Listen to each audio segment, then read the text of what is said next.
अस्सलामु अलैकुम वरहमतुल्लाहि वबरकातुहू। इन्नल हम्दुलिल्लाह नहमदुहु व नस्तईनुहु व नस्तगफिर व नऊज़ु बिल्लाहि मिन शुरूरि अनफुसिना व मिन सय्यिआति अमालिना। मन यहदिहिल्लाहु फला मुज़िल्ल लहु व मन युज़लिल फला हादिय लहु व अशहदु अल्ला इलाहा इल्लल्लाहु वहदहु ला शरीका लहु व अशहदु अन्ना मुहम्मदन अब्दुहु व रसूलुहु अम्मा बाद। फ़इन्न खैरल हदीसी किताबुल्लाह व खैरल हदी हदी मुहम्मदिन सल्लल्लाहु अलैहि वसल्लम व शर्रुल उमूरि मुहद्दसातुहा व कुल्लु मुहद्दसतिन बिदअ व कुल्लु बिदअतिन ज़लाला व कुल्लु ज़लालतिन फिन्नार। बिस्मिल्लाहिर रहमानिर रहीम। रब्बि इश्रह ली सदरी व यस्सिर ली अमरी वहलुल उक़दतम मिन लिसानी यफ़क़हू क़ौली। रब्बि ज़िदनी इल्मा सुब्हानका ला इल्मा लना इल्ला मा अल्लमतना इन्नका अंतल अलीमुल हकीम। तमाम किस्म की तारीफ़ात अल्लाह वहदहु ला शरीक लायक और ज़िबा है और बेहिसाब लातादाद दुरूद व सलाम हो मोहम्मद रसूलुल्लाह सल्लल्लाहु अलैहि वसल्लम पर। अल्लाहुम्मा सल्लि अला मुहम्मद व अला आलि मुहम्मद कमा सल्लैता अला इब्राहीम व अला आलि इब्राहीम इन्नका हमीदुम मजीद। अल्लाहुम्मा बारिक अला मुहम्मद व अला आलि मुहम्मद कमा बारकता अला इब्राहीम व अला आलि इब्राहीम इन्नका हमीदुम मजीद। नाज़रीन, मैं आपका खैर मक़दम करता हूँ आज के इस एपिसोड में। इंशाअल्लाह हम अपनी series Islam science and Muslim scientist को आगे बढ़ाते हुए आज इस एपिसोड में हम आज बात करेंगे इंशाअल्लाह एम्ब्रियोलॉजी पर। यानी हम बात करेंगे कि हम खुद वजूद में कैसे आए, यानी इंसान वजूद में किस तरीके से आया है। क्या वो ज़राए थे जिस वजह से हम माँ के पेट में आए, और फिर कैसे माँ के पेट से हम बाहर आए, और फिर किन किन मरहलों से हम गुजरे। इन तमाम चीज़ों को इंशाल्लाह हम देखेंगे। जैसा कि आप जानते हैं कि पिछले एपिसोड में हमने पानी के ताल्लुक से बात की थी, वाटर के ताल्लुक से, और हमने देखा था कि डार्कनेस कितना अंधेरा होता है ओशियंस के अंदर में। In the depth of the oceans there is a lot of darkness. इन तमाम चीज़ों पे हमने तफसीली तौर पर जिक्र किया था लास्ट एपिसोड में इंशाल्लाह। इस एपिसोड में इंशाल्लाह जैसे कि मैंने आपको बोला, हम बात करेंगे कुछ अपने ताल्लुक से और अपनी तख्लीक पर हम गौर व फिक्र करेंगे। अल्लाह सुब्हानहू व तआला फरमाते हैं सूरह तारिक में, सूरह नंबर 86 में, आयत नंबर 5, 6 और 7, 5, 6 और 7 में अल्लाह ताला फरमाते हैं, फलयंजुरिल इंसानु मिम्मा खुलिक। इंसान को देखना चाहिए कि वो किस चीज़ से पैदा किया गया। यानी इंसान गौर व फिक्र करे कि वो किस चीज़ से पैदा किया गया है। सूरह तारिक की आयत नंबर 6 में अल्लाह ताला फरमाते हैं, खुलिका मिन माइन दाफिक।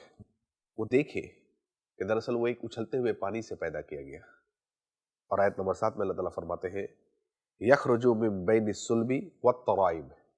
वो पानी सीने और पीठ के दरमियान के बीच से आया है।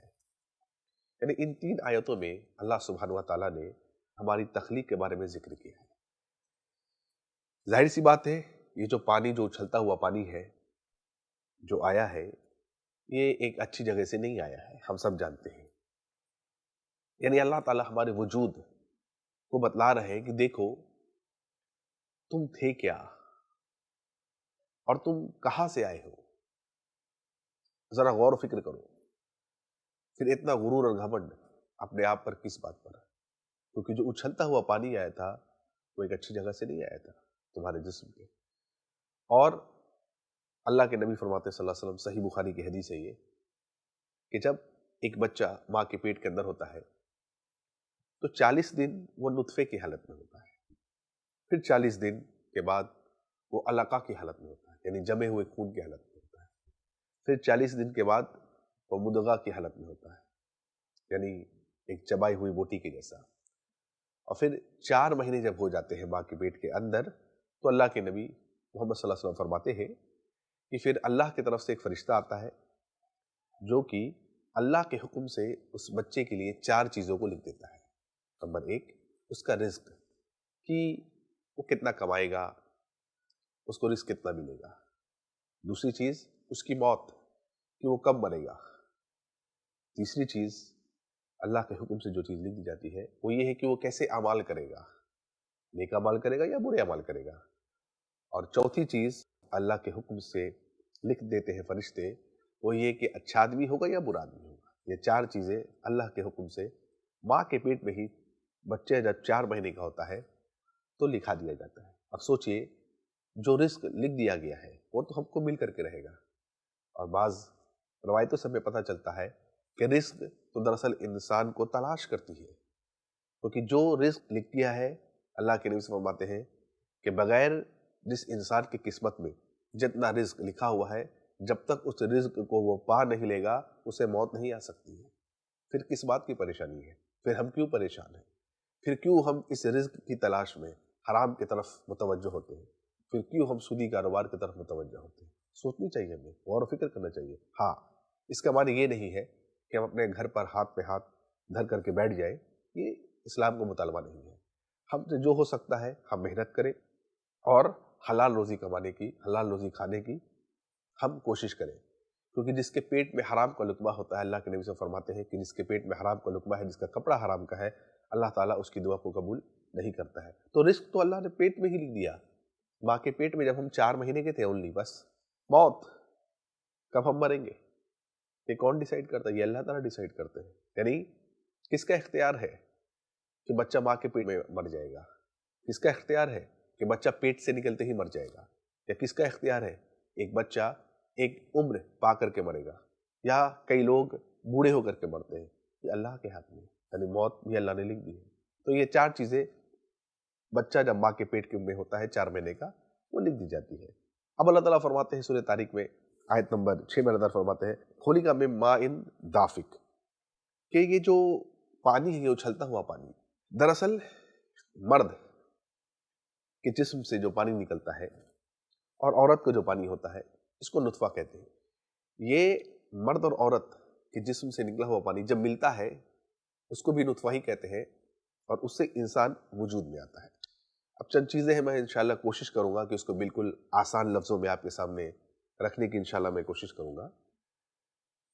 مرد اور عورت کے سیل میں، سیل کہتے ہیں سب سے چھوٹے پارٹ باڈی کے، لیونگ جو سب سے چھوٹا پارٹ ہوتا ہے باڈی کا، ایک لیونگ تھنگ کا، اس کو کہتے ہیں سیل، اسمالسٹ یونٹ۔ ہر مرد اور عورت کے سیل کے کروموزوم میں 46 کروموزوم ہوتے ہیں۔ کروموزوم کیا ہوتا ہے؟ کروموزوم وہ سیل کا ایک حصہ، آپ ذرا سوچیں، سیل چھوٹا اور کروموزوم اس سیل کا ایک حصہ ہے، وہ کتنا چھوٹا ہوگا؟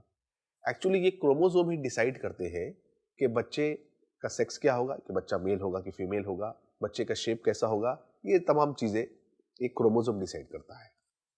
ظاہر سی بات ہے یہ اللہ کے حکم سے ہی ہوتا ہے۔ تو ہر مرد اور عورت میں سیل کے اندر 46 کروموزومز ہوتے ہیں، مرد اور عورت دونوں میں، سوائے اسپرم کے اور ایگ میں، جس میں 23 اور 23 ہوتا ہے۔ اب یہ اسپرم اور ایگ جب ملتے ہیں تو 23 + 23 46 ہو جاتا ہے، اور الحمدللہ یہ 46 جیسے ہی ہوتا ہے کروموزومز، ایک نیا انسان وجود میں آتا ہے۔ اور سائنس کہتی ہے کہ مرد کے جسم سے جو نکلتا ہے اسپرم، یہ دراصل کئی مرحلوں سے، کئی سٹیجز سے گزرتا ہے، تب جا کر کے وہ اسپرم بنتا ہے۔ اور آپ کئی سارے فگرز بھی جو میڈیکل اسٹوڈنٹس ہوتے ہیں وہ اپنی بکس میں دیکھ سکتے ہیں کہ کئی سٹیجز سے، بیک بون آف دا رب سے کئی سٹیجز ہوتے ہیں الحمدللہ، جس سے پار کر کے اسپرم بنتا ہے۔ اور سملرلی عورتوں کے ساتھ بھی، ان کے وم کے ساتھ بھی ایسا ہی معاملہ ہوتا ہے۔ اور سائنس کہتی ہے کہ جب ایک ایجیکولیشن ہوتا ہے مرد کا، تو اس میں 150 to 200 ملین اسپرمس نکلتے ہیں، اتنے زیادہ اسپرمس نکلتے ہیں ایک ایجیکولیشن میں مرد کے، جس میں سے صرف ایک کافی ہوتا ہے اووم کو فرٹیلائز کرنے کے لیے۔ جیسے ہی یہ اووم فرٹیلائز ہو جاتا ہے تو نطفہ کریٹ ہو جاتا ہے۔ نطفہ کس کو کہتے ہیں؟ مرد اور عورت کے جسم جو پانی نکلا، وہ پانی جب مل جاتا ہے تو ایک نطفہ بنتا ہے۔ اب یہ نطفہ جیسے ہی ماں کے رحم میں یہ ٹھہر جاتا ہے، آپ کو حیرانگی ہوگی جان کر کے کہ اس وقت ہم کتنے بڑے تھے۔ ذرا وجود پہ انسان کو غور کرنا چاہیے جو اللہ نے فرمایا، انسان خود پہ ذرا غور کرے۔ ہم اس وقت 0.01 ملی میٹر تھے، 0.1 mm، یعنی 1 ملی میٹر کا 10واں حصہ تھے۔ یعنی میں، آپ، دنیا میں جو بھی انسان آیا ہے وہ 0.1 mm تھا۔ 0.1 mm اگر میں ایک ڈاٹ بھی ڈال دوں نہیں دکھے گا، 0.1 mm اس سے بھی چھوٹا ہوتا ہے۔ ہم اور آپ کا وجود اپنے ماں کے پیٹ میں پہلی مرتبہ ہم اتنے ہی بڑے تھے، یعنی 1 ملی میٹر کو کا 10واں حصہ کریں گے آپ، 1 میٹر بھی نہیں، 1 ملی میٹر کا 10واں حصہ کریں گے تو وہ 10واں حصہ کے برابر تھے ہم۔ آپ سوچئے اس حصے کو انسان اپنے ان نیکڈ آئی سے دیکھ بھی نہیں سکتا، اس کے لیے آپ کو ایک مائکروسکوپ چاہیے۔ یہ تھا ہمارا وجود۔ آپ ایک نمک کا دانہ لیجئے اور اس ایک نمک کے دانے کو آپ اٹھائے اور ذرا دیکھیں، ہم اس سے بھی چھوٹے تھے۔ الحمدللہ، اللہ کتنا بڑا احسان ہے کہ اللہ تعالیٰ نے سٹیج بائی سٹیج پھر ہم کو بڑا کیا، اور الحمدللہ ہم وجود میں آئے۔ ہم اتنے چھوٹے تھے، اور جیسے ہی فرسٹ ویک ماں کے رحم میں جب فرسٹ ویک نطفہ ٹھہر جاتا ہے تو فرسٹ ویک سے سیکنڈ ویک یعنی پہلے سفتے سے دوسرے سفتے کے اندر میں وہ نطفہ آٹومیٹیکلی ماں کے رحم میں چلا جاتا ہے، جس کو اللہ تعالیٰ کہتے ہیں فی قرار مکین، اور ہم نے اس نطفے کو ایک بہت ہی سیف جگہ پر رکھا ہے، بالکل ایسے جگہ پر جہاں پر اس کو کوئی پرابلم نہیں ہو سکتا ہے۔ تو یہ جو نطفہ آٹومیٹیکلی اللہ کے حکم سے ماں کے رحم کے اندر چلا جاتا ہے دوسرے سفتے میں، اور جیسے ہی یہ ماں کے رحم میں جاتا ہے اب یہ نطفہ بالکل سیف ہو جاتا ہے اور ماں کے رحم کے باہر آٹومیٹکلی ماں کا رحم بند ہو جاتا ہے، آٹومیٹکلی اللہ کے حکم سے یہ آٹومیٹکلی ماں کا رحم کیا ہو گیا؟ بند ہو گیا۔ اب یہ نطفہ جو کہ مرد اور عورت کے پانی کا مکسچر تھا، اب 40 دن کے بعد اللہ تعالیٰ کے حکم سے یہ بن جاتا ہے ایک علقہ۔ علقہ کہتے ہیں خون کے لوتھڑے کو، اور علقہ کو ہم ایک لیچ لائک سبسٹنس بھی کہتے ہیں، لیچ لائک تھنگ، جو کہ آپ کو اسکرین پر دکھ رہا ہوگا۔ اگر آپ دیکھیں گے اس علقہ کو اگر ملائیں گے لیچ سے تو بالکل ہم جیسے تھے، علقہ ایک خون کے جمے ہوئے خون کے جو لوتھڑے تھے یہ بالکل اسی شیپ میں تھا جس شیپ میں لیچ ہوتا ہے، جیسا لیچ کا شیپ ہوتا ہے۔ لیچ کیا کرتا ہے؟ دراصل یہ خون کو چوستا ہے ہو بہو۔ علقہ کے اسٹیج میں الحمدللہ بچہ کیا کرتا ہے؟ ماں کے خون کو چوستا ہے، ماں کے خون کی سے تو اس کی پرورش ہو رہی ہے، اس وقت ماں کے خون سے ہی تو اس کے اندر وہ خون آ رہا ہے۔ تو جسٹ لائک جو لیچ کا کام ہے وہ کام علقہ کا ہے جب ہم علقہ کے اسٹیج میں تھے۔ پھر کچھ دنوں بعد آفٹر 40 ڈیز ہم مدغہ کے اسٹیج میں چلے آتے ہیں۔ مدغہ جیسے ہم نے بتایا ایک چبائی ہوئی بوٹی، آپ ایک گم لیں اور گم پر اس کو اپنے تیت میں دانتوں کے تلے دبائیں، تو آپ دبائیں گے تو آپ دیکھیں گے کہ دانتوں کے نشان چلے آتے ہیں۔ بالکل ہم ویسے ہی تھے جیسے آپ کو اسکرین پہ دکھ رہا ہوگا، بالکل ہم ویسے ہی تھے۔ آپ سوچئے 1 سینٹی میٹر سے بھی ہم کم تھے، سبحان اللہ، 1 سینٹی میٹر سے بھی ہم کم تھے، دیکھیے اسکرین پر آپ، اور بالکل یہ مدغہ کے سٹیج میں 1 سینٹی میٹر سے بھی کم۔ اس کے بعد نطفہ، علقہ، مدغہ، پھر ہم اضامہ کے سٹیج میں آئے، یعنی پھر ہڈیاں بننے لگی، اندر ہڈیوں سے لحم یعنی ہڈیوں پر گوشت چڑھ گیا، اور پھر اللہ تعالیٰ نے ایک نئی کریشن کو پیدا کر دیا۔ الحمدللہ یہ سٹیجز کے تھرو ہم آ رہے ہیں، الحمدللہ ثم الحمدللہ۔ اور عجیب بات یہ ہے کہ بچہ جب ماں کے پیٹ کے اندر ہوتا ہے اور اس کی تخلیق ہوتی رہتی ہے، اس کے آنکھ، کان، ناک سب کچھ بن رہے ہیں، اور اس کا دل بھی بنتا ہے۔ دل کے بارے میں انشاءاللہ ہم آگے کے ایپیسوڈز میں مزید بات کریں گے انشاءاللہ۔ اس کا دل بھی بنتا ہے، اور اس کے لنگز یعنی پھیپھڑے وہ بھی بنتے ہیں۔ اور ایک حیرانگی کی بات کیا ہے کہ آج کی تحقیقی سائنس ہم کو یہ بتلا رہی ہے کہ بچے کے دل میں، جب بچہ ماں کے پیٹ کے اندر ہوتا ہے تو جو بچے کا دل بنتا ہے تو اللہ سبحانہ و تعالیٰ کی طرف سے اس دل میں ایک سوراخ ہوتا ہے، ایک ہول ہوتا ہے۔ یہ ہول کیوں ہوتا ہے؟ اس کی بھی ایک وجہ ہے۔ ہر ایک چیز جو اللہ سبحانہ و تعالیٰ نے بنائی ہے، ہر ایک چیز کی وجہ ہے۔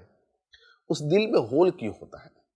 کیونکہ ہم سانس لیتے ہیں اپنے پھیپھڑوں کے ذریعے سے، یعنی لنگز کے ذریعے سے، لیکن بچے کا جو لنگز ہوتا ہے جب وہ ماں کے پیٹ کے اندر ہوتا ہے وہ اللہ کے حکم سے بلاک کیا ہوا ہوتا ہے، یعنی لنگز اس ٹائم کام نہیں کر رہے ہوتے، یہ اللہ کا حکم ہے۔ کیوں؟ اس میں بہت بڑی حکمت ہے، کیونکہ اگر وہ لنگز سے سانس لے گا تو بچہ اندر ماں کے پیٹ کے اندر ہی مر جائے گا، لیکن بچے کو تو آکسیجن چاہیے، تو یہ آکسیجن ملتا کیسے ہے؟ تو ماں کا خون جو آ رہا ہے وہ بچے کے دل میں جاتا ہے اس ہول کے ذریعے سے۔ داہنے سائیڈ میں دل کے 2 حصے ہوتے ہیں، رائٹ اینڈ لیفٹ۔ تو رائٹ سائیڈ میں جو بچے کے دل میں ماں کے پیٹ کے اندر جو ہول ہوتا ہے، ماں کا جو خون آتا ہے وہ اس ہول کے اندر جاتا ہے، اور اس ہول کے اندر داہنے طرف جا کر کے وہ آٹومیٹکلی بائیں طرف دل کے چلا آتا ہے، اور پھر بائیں طرف سے وہ پورے باڈی میں بچے کے الحمدللہ وہ خون چلا جاتا ہے۔ لیکن نارملی ہوتا کیا ہے؟ عموماً ایسا نہیں ہوتا ہے۔ عموماً ایسا ہوتا ہے، آج ہمارے جسم کے اندر بلڈ کیسے فلو کرتا ہے؟ بلڈ آتا ہے ہارٹ کے رائٹ پارٹ میں یعنی کہ دائنے حصے میں، اور پھر دل کے دائنے حصے سے بلڈ چلا جاتا ہے پھیپھڑوں تک یعنی لنگز تک، پھر لنگز سے یہ آتا ہے हार्ट के लेफ्ट हिस्से में, और फिर हार्ट के लेफ्ट हिस्से से हार्ट जो है ये पूरे बॉडी में ब्लड को पंप कर देता है। ये नॉर्मल प्रोसीजर है। हम इंसानों में इस तरीके से खून हमारे जिस्म में दौड़ता है। खून आता है हार्ट के राइट हिस्से में, दाहिने हिस्से में, फिर ये फेफड़ों की तरफ चला जाता है यानी लंग्स की तरफ, फिर लंग्स से ब्लड आता है दिल के बाएं हिस्से में यानी लेफ्ट साइड में, और लेफ्ट साइड से फिर पंप होकर के पूरे जिस्म में चला जाता है। लेकिन बच्चा जब माँ के पेट के अंदर होता है, अल्लाह के हुक्म से, जरा गौर व फिक्र करिए, उसके फेफड़े अभी काम नहीं कर रहे होते, तो इसीलिए अल्लाह सुब्हान व तआला ने उसके दिल में एक छोटा सा होल दिया हुआ होता है, ताकि वो होल के जरिए से ब्लड राइट साइड में आए और फेफड़ों में ना जा करके, जो कॉमन मेथड है उसमें ना जा करके उस होल से लेफ्ट साइड में चलाए, एंड देन थ्रू द पूरे बॉडी में वो चला जाता है अल्हम्दुलिल्लाह। और बच्चा जैसे ही माँ के पेट के बाहर आता है यानी इस दुनिया में आता है, वो होल जो था उसके दिल में अब धीरे धीरे ऑटोमेटिकली वो बंद होना शुरू हो जाता है, क्योंकि अगर दिल में अगर होल बाकी रह जाएगा तो बच्चे में एक बहुत बड़ा प्रॉब्लम हो जाएगा, एक बहुत बड़ी बीमारी हो जाएगी कि इसके दिल में छेद है। आप सोचिए कौन उस छेद को उस वक्त बनाता है और किसके हुक्म से? बच्चा जब माँ के पेट के बाहर आता है तो ये किसका हुक्म है कि वो छेद दिल में जो वो होल होता है ऑटोमेटिकली वो चीज बंद होती चली जाती है। अल्लाह अकबर। ये सिर्फ और सिर्फ अल्लाह सुब्हान व तआला हमारा खालिक और मालिक जो है उसी के तरफ से ये हुक्म चल रहा है और किसी का हुक्म नहीं चलता है। कितनी प्रिसाइज तख्लीक है हमारी अल्हम्दुलिल्लाह। अल्लाह सुब्हान व तआला सूरह अल मोमिनून सूरह नंबर 23 में भी इस चीज़ की अल्लाह ताला वजाहत करते हैं और जिक्र करते हैं और कहते हैं अल्लाह सुब्हान व तआला कि किस तरीके से हम ज़रा तख्लीक में आए हैं, हमको ज़रा गौर करना चाहिए। अल्लाह ताला फरमाते हैं सूरह मोमिनून में सूरह नंबर 23 के आयत नंबर 12 में अल्लाह ताला फरमाते हैं वलक़द खलक़नल इंसान मिन सुलालतिम मिन तीन, कि हमने इंसान को खनखनाती हुई मिट्टी से पैदा किया। अल्लाह ताला आगे फरमाता है आयत नंबर 14 में सुम्मा खलक़नल नुतफ़ता अलक़तन फ़खलक़नल अलक़ता मुज़ग़तन फ़खलक़नल मुज़ग़ता इज़ामन फ़क़सौनल इज़ामा लहमन, फिर हमने उसको नुतफ़े की शक्ल दी और उस नुतफ़े से फिर हमने उसको एक अलका की शक्ल दी, अलका से फिर हमने उसको एक मुद्गे की शक्ल दी और फिर उस मुद्गे की शक्ल से हमने फिर उस इज़ामा की शक्ल दी और इज़ामा से लहम यानी उस पर गोश्त चढ़ाया हमने और फिर इस तरीके से हमने गोश्त चढ़ा करके उसको एक नई क्रिएशन में हमने बदल दिया। अल्लाह ताला फरमाते हैं फ़तबारकल्लाहु अहसनुल खालिकीन, बड़ा बाबरकत वो ज़ात है जिसने इस तरीके के न्यू क्रिएशन को वजूद में लाया। तो कैसे हम आए इस छोटे से स्टेज को मैं मुख्तसर आपको बयान करना चाहूँगा। नंबर 1, हम थे नुतफ़ा। नुतफ़ा मतलब औरत और मर्द का पानी जो मिलता है और जब मिल करके वो रहम में चला जाता है उसको कहते हैं नुतफ़ा। That mixture of men and women, उस औरत और मर्द के मिक्सचर को हम लोग क्या कहते हैं? नुतफ़ा। वो नुतफ़ा क्या बना? माँ के रहम में वो चला जाता है, उसके बाद वो क्या बनता है? अलका। नुतफ़ा अलका में बदलता है। अलका मतलब एक जमा हुआ खून, जमा हुआ खून को कहते हैं अलका। अलका से मुद्गा यानी चबाई हुई बोटी जैसी जो हमने तस्वीर देखी थी, उसके बाद मुद्गा से इज़ामा यानी अब उसकी हड्डियां बनती है। सूरह नंबर 23 आयत नंबर 12, 13, 14 में अल्लाह ताला इस पूरे चीज़ों को ब्यूटीफुली बयान कर रहे हैं। वो चेंज किस में करता है? इज़ामा यानी हड्डियों में, और इज़ामा से लहम, अब उस हड्डियों पर गोश्त चढ़ते हैं और फिर एक नई क्रिएशन यानी इंसान अल्हम्दुलिल्लाह वजूद में चलाता है। ये 6 चीज़ें याद रखिएगा, नुतफ़ा, अलका, मुद्गा, इज़ामा, लहम और एक नई क्रिएशन अल्हम्दुलिल्लाह वजूद में अल्लाह के फज़ल करम से आ जाती है। और इस तरीके से बच्चा माँ के पेट के फिर 9 महीने बाद माँ के पेट से बाहर चलाता है। और डॉक्टर प्रोफेसर कीथ मोर जो एम्ब्रियोलॉजी के हेड ऑफ द डिपार्टमेंट थे और ये माहिरीन में से एम्ब्रियोलॉजी के, जब उनको ये स्टेजेस के बारे में, इन स्टेजेस के बारे में बताया गया जो अल्लाह ताला कुरान मजीद में सूरह तारिक में और सूरह मोमिनून में अल्लाह ताला फरमाते हैं, और जो सही हदीस है इसके ताल्लुक से जब उनको दी गई और उन्हें पढ़ा तो वो कहते हैं द डेवलपिंग ह्यूमन, उन्हें किताब लिखी, आप स्क्रीन पे देख रहे होंगे द डेवलपिंग ह्यूमन। यहाँ मार्क करने वाली बात क्या है, उस किताब के फ्रंट पेज पे ही जब इन आयतों को और हदीसों को उन्होंने पढ़ा है तो उन्होंने कहा है कि ये इतना परफेक्ट डिस्क्रिप्शन है कि हम साइंसदान इतना नॉलेज रखने के बावजूद भी इस तरीके का perfect description step by step लुत्फ़ा, अलका, मुदगा, इज़ामा, लहम, ये जो इतना खूबसूरती से अल्लाह ने स्टेप्स बयान किया है, ये कोई नहीं बयान कर सकता है। अब वो कहते हैं प्रीफेस में, जो आपको स्क्रीन पे दिख रहा होगा, प्रीफेस में भी वो अपनी इस बात को एक्सेप्ट करते हैं। वो कहते हैं कि इन चीज़ों के बारे में मैं मानता हूँ कि ये चीज़ अल्लाह ही की तरफ से आई होगी, क्योंकि प्रॉफिट मोहम्मद सल्लल्लाहु अलैहि वसल्लम इस बात को अपनी मर्जी से नहीं कर सकते हैं। आप सोचिए, अरब की सहराओं में इतनी डीप बातें बताना, उस वक्त जब कोई माइक्रोस्कोप भी नहीं था, इतने स्टेजेस को परफेक्टली बता देना, ये कौन बता सकता है? फतबरकल्लाहु अहसनुल खालिकीन, जो हमारा खालिक है अल्हम्दुलिल्लाह, वही हमको बता सकता है। उसी ने अल्लाह के नबी सल्लल्लाहु अलैहि वसल्लम की ये सारी बातें बताई हैं। और प्रोफेसर कीथ मोर, जो एम्ब्रोलॉजी में एक्सपर्ट है, उन्होंने अपनी किताब द डेवलपिंग ह्यूमन जो लिखी है, उसके प्रीफेस पर भी उन्होंने इस बात को एक्सेप्ट किया, जो आपको स्क्रीन पर दिख रहा है। और उसके फ्रंट पेज पर, यानी बुक के फ्रंट पेज पर भी एक मार्क करने वाली चीज जो है, उनकी किताब the developing human by professor Keith L Moore, उसके वो नीचे लिखते हैं विद इस्लामिक एडिशन। अल्लाह अकबर, विद इस्लामिक एडिशन, यानी इस्लामिक एडिशन के साथ, यानी उस किताब में उन्होंने कुरान की इन आयतों को, कुरान के स्टेजेस को, जिस कुरान जो इस स्टेजेस के बारे में बतला रहा है, अल्हम्दुलिल्लाह सुम्मा अल्हम्दुलिल्लाह, उन्होंने ऐड किया है विद इस्लामिक एडिशन के साथ। अल्हम्दुलिल्लाह, ये गवाही है एक ऐसे आदमी की, जो आदमी एम्ब्रोलॉजी में एक्सपर्ट माना जाता है, प्रोफेसर कीथ एल मोर, जिसकी किताब पूरे मेडिकल साइंस में चलती है, और इन तमाम बातों को एक एक्सपर्ट जो है वो कबूल कर रहा है। नाज़रीन, हमारे इस एपिसोड का वक्त ख़त्म हो गया। इंशाअल्लाह हम आपसे फिर नेक्स्ट एपिसोड में मुलाकात करेंगे, और इसी बात को इंशाअल्लाह हम आगे थोड़ा दिन और बढ़ाएंगे, और देखेंगे कि हम खुद पर ज़रा गौर व फिक्र तदब्बुर करेंगे किस तरीके से हम वजूद में आए। तब तक के लिए मैं आपसे रुख़्सत चाहता हूँ। वाखिरु दावाना अनिल हम्दुलिल्लाहि रब्बिल आलमीन, वस्सलामु अलैकुम व रहमतुल्लाहि व बरकातुहू।